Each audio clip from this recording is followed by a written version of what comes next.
कर्नाटक की उडुपी में उठा हिजाब विवाद राज्य के हाईकोर्ट से होता हुआ सुप्रीम कोर्ट तक पहुंच गया। हालांकि सुप्रीम कोर्ट ने सुनवाई से इनकार कर दिया। यह मामला हाईकोर्ट में सुना जा रहा है। आज फिर एक बार दोपहर करीब 2:30 बजे इस मामले की सुनवाई हाईकोर्ट में होगी।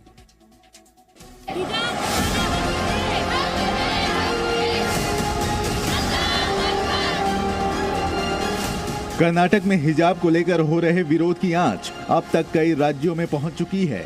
कई राज्यों में मुस्लिम महिलाएं खुलकर कर्नाटक विवाद को अपना समर्थन दे रही हैं। कर्नाटक में इस मामले को लेकर हाईकोर्ट में सुनवाई जारी है। आज दोपहर करीब 2:30 बजे एक बार फिर इस केस पर कोर्ट दोनों पक्षों की दलील सुनेगा।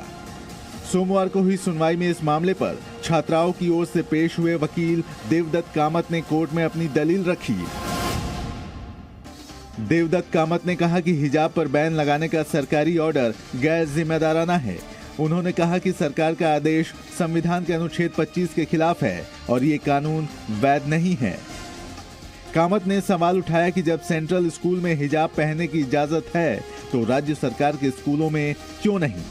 देवदत्त कामत ने कोर्ट को बताया कि सरकारी आदेश में कहा गया है कि हेड स्कार्फ यानी हिजाब पहनने का मुद्दा अनुच्छेद 25 में कवर नहीं होता है। इसे यूनिफॉर्म में शामिल मानने या ना मानने का फैसला कॉलेज डेवलपमेंट कमेटी पर छोड़ देना चाहिए। देवदत्त कामत ने यह भी कहा कि हिजाब के बारे में फैसला लेने का अधिकार कॉलेज कमेटियों को सौंपना पूरी तरह गैर कानूनी है। हिजाब का मामला इससे पहले सुप्रीम कोर्ट के दरवाजे तक भी जा चुका है, लेकिन कोर्ट ने हाई कोर्ट में जारी सुनवाई का हवाला देते हुए इस पर सुनवाई से इनकार कर दिया था। हालांकि कोर्ट ने इस मामले में यह भी कहा था कि वो इस पर नजर बनाए हुए है।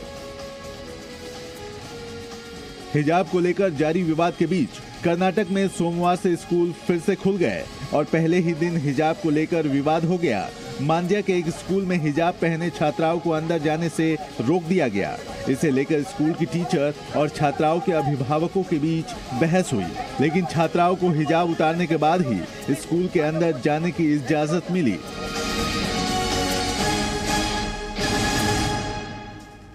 उधर उडुपी में भी कुछ ऐसा ही हाल रहा। उडुपी के कई स्कूलों में भी छात्राएं हिजाब पहनकर पहुंची, लेकिन क्लासरूम में जाने से पहले उन्होंने हिजाब उतार दिया।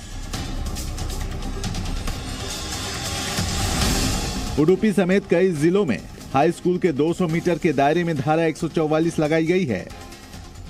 हिजाब विवाद को लेकर देश के 4 महानगरों समेत कई राज्यों में प्रदर्शन हो चुका है।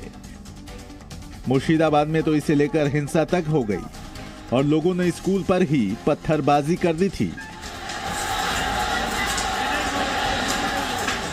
हिजाब विवाद संयोग है या प्रयोग, ये तो आने वाला समय ही बताएगा। लेकिन इस पूरे मामले में आज सभी की नजरें कर्नाटक हाई कोर्ट पर टिकी हुई हैं। देश में उठे हिजाब विवाद पर जो पाकिस्तान अब अकेले चिल्ला रहा था, उसे एक नया साथी मिल गया है और ये साथ कोई नहीं बल्कि दुनिया भर में इस्लामिक देशों के हितों की रक्षा करने वाला संगठन OIC है।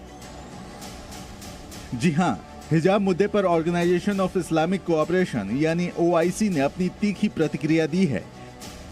इस्लामिक सहयोग संगठन के महासचिव ने हरिद्वार धर्म संसद में नरसंहार की बातें, सोशल मीडिया पर मुस्लिम महिलाओं को लेकर लगी बोली और कर्नाटक में उठे हिजाब विवाद पर ट्वीट किया। OIC के महासचिव ने संयुक्त राष्ट्र और मानवाधिकार परिषद समेत कई अंतर्राष्ट्रीय समुदायों से इस मामले में दखल देने की अपील की। OIC ने भारत से मांग की है कि वो मुस्लिम समुदाय की सुरक्षा और भलाई सुनिश्चित करने के साथ साथ उनके खिलाफ हिंसा और घृणा अपराधों के लिए भड़काने वालों और अपराधियों पर कार्रवाई करे। OIC के महासचिव का ये ट्वीट ठीक उस समय आया जब पाकिस्तान में हिजाब विवाद को लेकर विरोध प्रदर्शन हो रहे हैं। सोमवार को पाकिस्तान के कराची में मुस्लिम महिलाओं ने हिजाब को लेकर प्रदर्शन किया और सरकार की नीतियों पर सवाल उठाया। OIC में शामिल कुल 57 देशों में 40 मुस्लिम बहुल देश हैं और अब तक सिर्फ पाकिस्तान ने ही इस पूरे विवाद में शोर मचाया है और अकेले पाकिस्तान के शोर मचाने से ही OIC की नींद टूट गई। अब OIC की प्रतिक्रिया पर भारत क्या जवाब देगा, ये तो आने वाला समय बताएगा। लेकिन इस पर मिल रहे समर्थन के बाद पाकिस्तान खुश तो बहुत हुआ होगा, लेकिन भारत पाकिस्तान को पहले ही कह चुका है कि पहले वो अपने गिरेबान में झांके